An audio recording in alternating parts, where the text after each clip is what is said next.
There comes a point when silence becomes more dangerous than words, when a glance cuts deeper than any insult, when the air shifts and those around you understand that you are no longer under their command.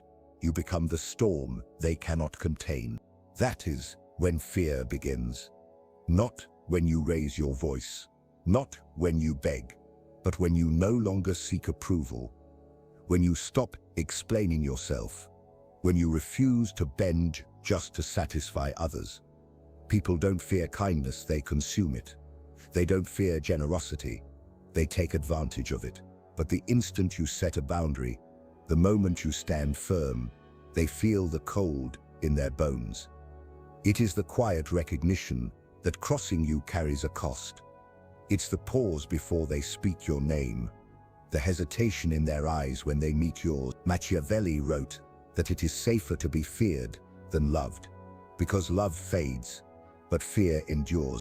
So ask yourself, do you want to be liked, or do you want to be obeyed? Because once you understand this truth, people will never view you the same again. Fear is not coincidence, it is strategy.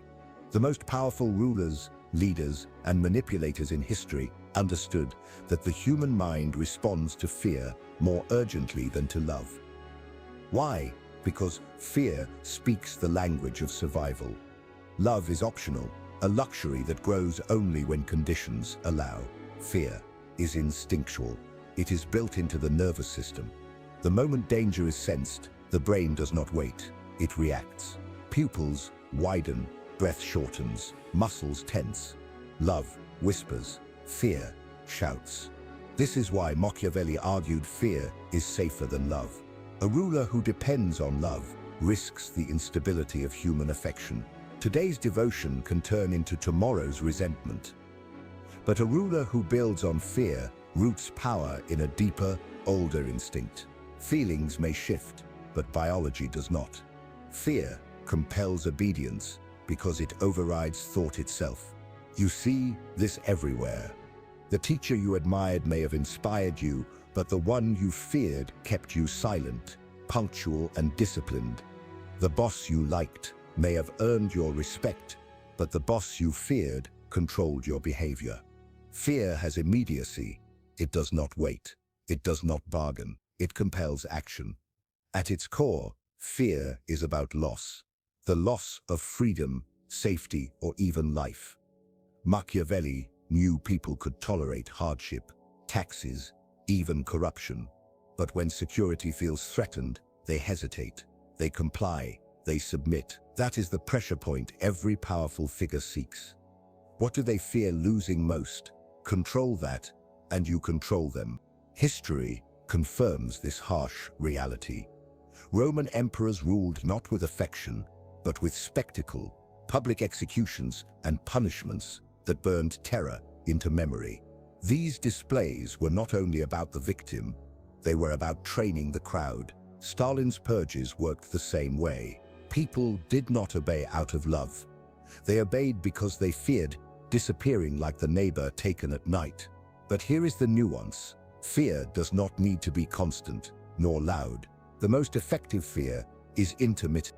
Psychology calls it uncertainty reinforcement.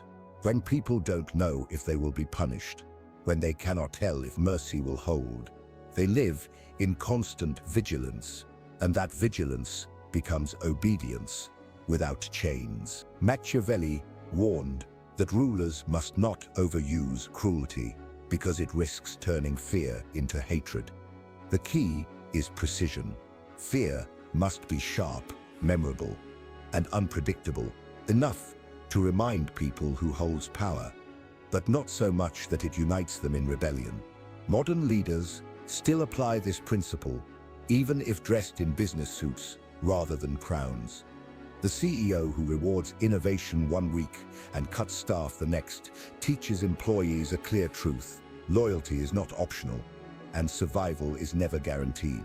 Political leaders use the same tactic. They invoke outside threats, from terrorism to financial collapse, because fear unites faster than love.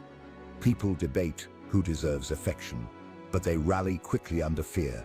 The psychology of fear is not about cruelty. It is about leverage. A feared leader does not need to shout or give endless commands. Fear works invisibly. It lives in silence, hesitation and second-guessing that keeps people in line. Love asks for a choice. Fear removes choice. And this is where Machiavelli's edge cuts deepest. People don't need to hate you to fear you. They don't even need to stop admiring you. They only need to believe, truly believe, that defying you costs more than obeying you. That belief alone reshapes loyalty, bends behavior, and preserves authority. Fear, then, is not cruelty. It is clarity. It is the psychological force that removes illusions of choice and replaces them with instinct. And the leader who grasps this holds not just authority, but command. People begin to fear you when you show them that loyalty carries a price. Not in words, not in promises, but in action. Every ruler, every boss, every leader eventually faces this test. What happens when someone betrays you? Your answer defines everything. History's survivors knew this. Julius Caesar won Rome with charm, but he secured his legions with fear. When his men mutinied, he did not bargain. He executed the ringleaders in front of the army. In that instant, loyalty stopped being optional.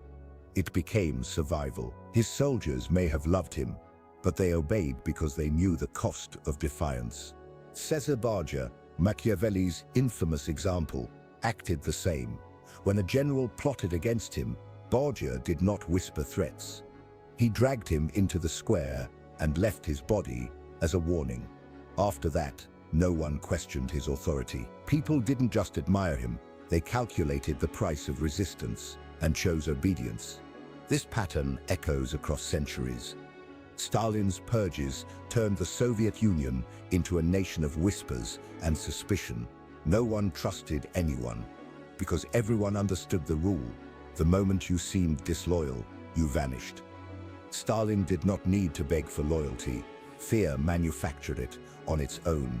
And it is not only dictators. In business, the same law applies. A CEO who publicly removes an executive does more than fire one person. He installs silence across the boardroom. Every other executive recalculates.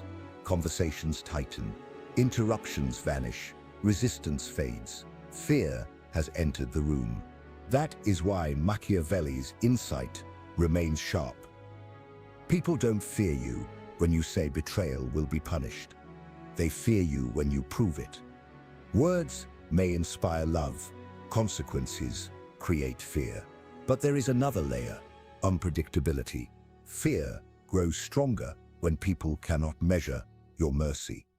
Mercy given always becomes expectation.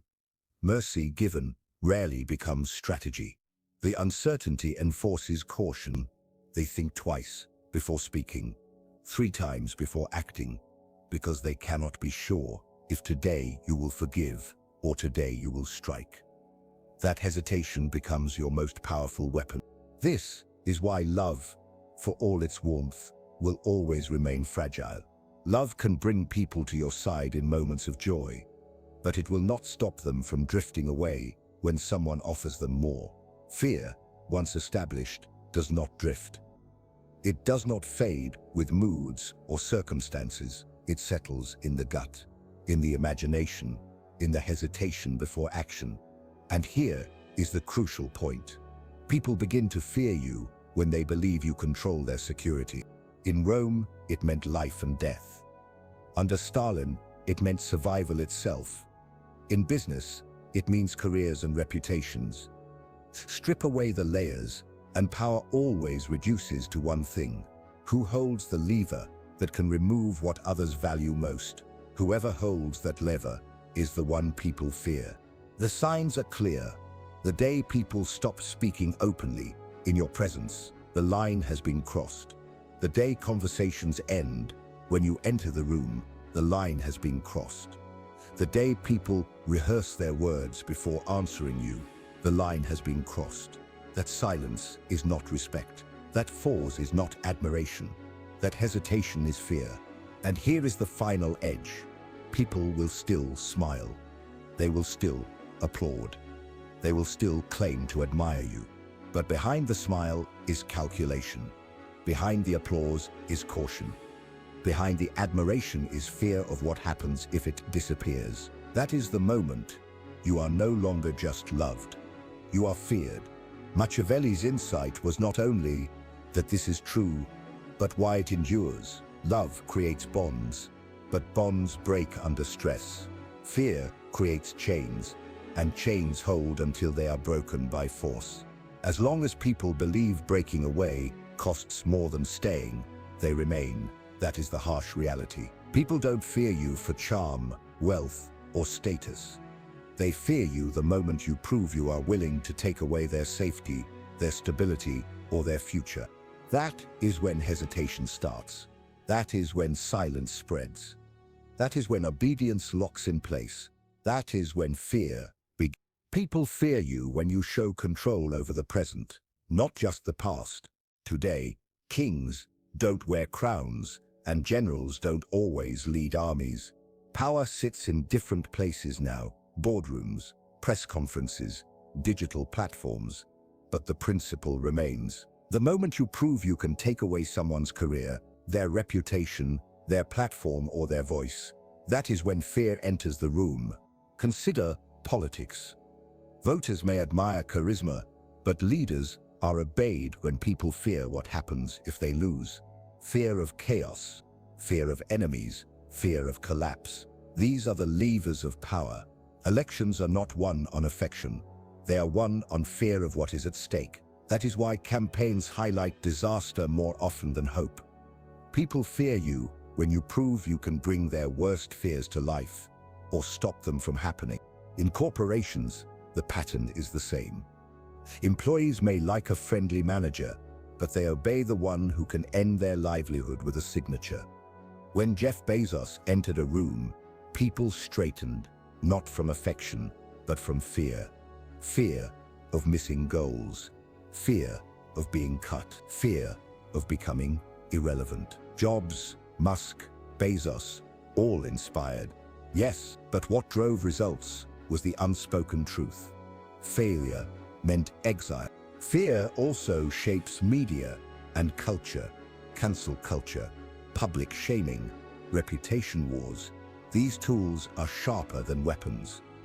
A single viral clip can destroy a career overnight. That is why influencers self-censor, cultists rehearse every word, and celebrities live with constant caution. They do not fear being unloved. They fear being erased. And those who can erase others, they are the ones people obey. But fear is not limited to high places. It appears in daily life. A boss who punishes one worker creates silence in the whole office. A teacher who humiliates one student earns compliance from the rest. Even in relationships, it emerges. A partner who shows they will walk away without hesitation creates fear that binds more tightly than affection alone. People may claim they stay for love, but often they stay out of fear of loss. This is the modern form of Machiavelli's lesson. People don't fear you because you earn applause. They fear you when you prove you can remove what they value most: status, money, safety, or belonging. Fear today is less about physical harm and more about exclusion, irrelevance, invisibility. To be silenced, ignored, or discarded. That is the modern execution square. And here lies the paradox. Leaders who master this rarely need to act more than once. One punishment, one firing, one ruined reputation. It spreads quickly. The lesson reinforces itself. Survivors adapt. They don't need to be told twice. That is the efficiency of fear. It multiplies without constant effort. But beware, fear today is subtler, quieter, more psychological than ever. It does not always appear in shouting or tears. You see it in the pause before someone posts a comment, in the way people reword their sentences when a superior is listening, in the performance of loyalty. Where smiles hide calculation, love may earn applause. But fear secures obedience. And in a time when reputations collapse in seconds, when careers vanish with a tweet, when leaders can end futures with one decision, the principle remains the same. People start fearing you when you demonstrate control over their survival. Not primitive survival, but social survival. Income, reputation, belonging, future. Once they believe you can take that away or restore it at will, they no longer see you as equal. They see you as essential. That is the modern line. That is where fear begins. Fear does not always enter with noise. Sometimes it slips in quietly, in places we least expect, around the dinner table, at the office, among friends. We like to believe these spaces are guided by love, respect, or trust. But if you look closely, another force is present, a sharper, quieter one. A child behaves not because they enjoy discipline, but because they know what follows disobedience. The raised eyebrow, the sharp word, the consequence. Those moments are remembered. Long after love fades in anger, the fear of punishment remains. And it is that fear that keeps rules alive. In relationships, love may hold people together, but fear stops them from breaking apart. The fear of loneliness, abandonment, losing comfort or stability, these chains are stronger than affection alone. A partner who proves they will walk away without hesitation does not only inspire love, they create caution, and caution is obedience in disguise. Among friends, the same pattern appears. Secrets revealed once become threats forever. Exclusion teaches silence more effectively than affection teaches loyalty. Entire groups stay intact, not just from joy, but from the dread of being left out. At work, the balance is clear. Employees laugh at their boss's jokes, not because they are funny, but because silence feels unsafe. Careers can end with a single choice. Reputations can vanish after one meeting. That awareness, not affection, is what drives behavior. Machiavelli understood this long ago. Power is never secured by admiration alone. It's secured by the knowledge that disobedience carries a cost. That truth exists in every household, every workplace, and every social circle. The powerful are not always the most loved. They are the ones who make hesitation a habit in others. Here is the subtlety. Effective fear doesn't shout. It doesn't require daily anger or constant threats. The most lasting fear is quiet, precise, and unforgettable. The parent who punishes, once with certainty, earns more respect than the one who yells every day. The manager who fires once publicly creates more discipline than one who constantly warns. The partner who leaves once without hesitation shapes Segep more than one who clings endlessly. Love can open doors, but fear ensures no one dares close them. The moment people realize you can withdraw affection, comfort, or opportunity without delay, their choices change. They no longer just admire you. They measure the cost of resistance. And in that calculation, obedience always wins. This is why silence is the clearest sign of power. Not applause, not affection. Silence. The pause before someone speaks. The careful glance across a room. The conversation that ends when you arrive. That silence is not respect. That silence is fear. And fear, handled precisely, becomes the invisible chain that keeps families together, teams obedient, relationships intact, and authority secure, long after love alone would fail. Fear is a tool, but like every tool, it cuts its ways. Used with discipline, it creates loyalty. Used recklessly, it breeds hatred. And hatred is the one force even fear cannot control. Machiavelli warned about this. A ruler should aim to be feared, but never hated. Hatred unites. Hatred fuels conspiracies, revolts, and assassinations. Fear isolates, but hatred gathers. And when the many gather against the one, power collapses. History proves it. Caligula's cruelty drove senators and soldiers to conspire against him. Robespierre's guillotine silenced enemies until fear turned into rage, and the blade fell on him instead. These leaders didn't fall for lack of power, they fell because they let fear turn into hatred. This is the razor's edge. People fear you when you demonstrate consequence, but they hate you when consequence becomes constant. Fear works best in sharp, unforgettable doses. Too much, and it loses its strength. Too often, and people stop hesitating and start plotting. The clever rulers knew this. Julius Caesar executed mutineers, but rewarded loyalty generously. Caesar Borgia left bodies in the square, but also restored stability. Even in modern boardrooms, the most feared CEOs don't type constantly. They fire selectively, making each act echo. The punishment is remembered, the lesson spreads, and order holds. The same applies in personal life. Parents who punish daily build resentment. Parents who punish rarely but decisively gain respect. A partner who threatens endlessly drives others away. A partner who acts once with certainty changes behavior permanently. Fear is not about noise, it is about memory. And here is the paradox. The most effective fear is invisible. People under it will not say they fear you. They'll say they respect you. They'll say they admire you. They'll smile, applaud, and nod. But behind it all is the calculation. I cannot afford to cross this person. That is fear disguised as respect, and it is far more dependable than affection. But power is fragile when handled carelessly. One act too far, one humiliation too public, one cruelty too unnecessary, and the silence of fear turns into the silence of conspiracy. The most dangerous moment for someone in fear is not when they are unloved, but when they are hated. This is why restraint is essential. You must allow just enough mercy for people to hope for it, just enough generosity to prevent them from uniting against you, just enough warmth that fear does not poison into hate. Too little fear, and you lose control. Too much, and you lose everything. So here is the truth that ties it all together. People begin to fear you when you show disobedience has a cost.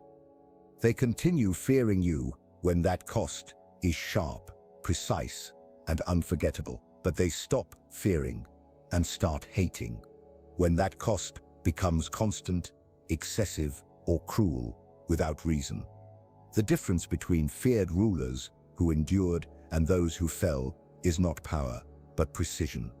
Fear is a scalpel, not a hammer. Use it carefully, and it shapes obedience. Use it wildly, and it destroys its own foundation. Machiavelli did not argue for endless cruelty. He argued for survival, and survival depends not on being loved, but on never being hated. Fear begins the moment people hesitate in your presence. Fear lasts as long as they believe disobedience is riskier than obedience. But cross into hatred, and you face the one truth: every tyrant learns too late. The only thing stronger than fear is the anger of those with nothing left to lose. That is the razor's edge. That is the line you must never cross. Power isn't secured when people love you. It isn't secured when they cheer, applaud, or flatter. Power begins the moment they hesitate. The moment silence follows you into a room. The moment they weigh the cost of crossing you and decide it's too high. That is when people start fearing you. And fear, as Machiavelli argued centuries ago, is safer, sharper, and more reliable than love. We see this across time. In Rome, fear was etched into crucifixions that lined the roads. In Renaissance Italy, Cesare Borgia punished betrayal publicly, ensuring loyalty through memory. In the Soviet Union, Stalin's purges created silence so deep that whispers themselves became dangerous. And in today's world, CEOs, politicians, and media leaders use fear in subtle ways, firing one to discipline thousands, silencing one voice to warn millions. The principle does not change. People fear you when you act, not with words, not with promises, but with consequences. The first punishment, the first withdrawal, the first strike rewires everything. After that, loyalty is no longer a choice. It becomes instinct. But fear must be used with care. Too little, and people grow bold. Too much, and fear turns into hatred. And hatred is the one force fear cannot suppress. Hatred unites, plots in silence, and eventually strikes back. That is why fear must be sharp, selective, and unforgettable, but never constant, a scalpel, not a hammer. The same applies personally. Parents who discipline rarely but decisively command more obedience than those who shout daily. Partners who prove they can leave without hesitation hold more power than those who cling endlessly. Leaders who act once with clarity shape behavior better than those who threaten repeatedly. Fear used wisely doesn't need repetition. It lingers in memory long after love fades. So what's the final lesson? Love has value. It can inspire, uplift, and motivate. But love is fragile, conditional, and fleeting. Fear anchors deeper. Fear silences doubt. Fear forces calculation. And the day people begin fearing you is the day they obey without choice. Machiavelli's truth endures. If you must choose, it is safer to be feared than loved. Love can disappear in a moment. Fear remains as long as people believe disobedience is dangerous. Love may make you admired. Fear makes you untouchable. If you've stayed with me through this, you now understand the psychology, the history, the modern reality, and the razor's edge of fear. You know when it begins, how it spreads, and where it must stop. That knowledge is power. The question is, what will you do with it? If this breakdown challenged how you think about power, make sure you like the video, leave a comment with your thoughts, and subscribe for more insights. Here, we don't trade in fairy tales of love and loyalty. We explore the truth that leaders have lived and died by for centuries. And the next truth is on the way. Don't miss it.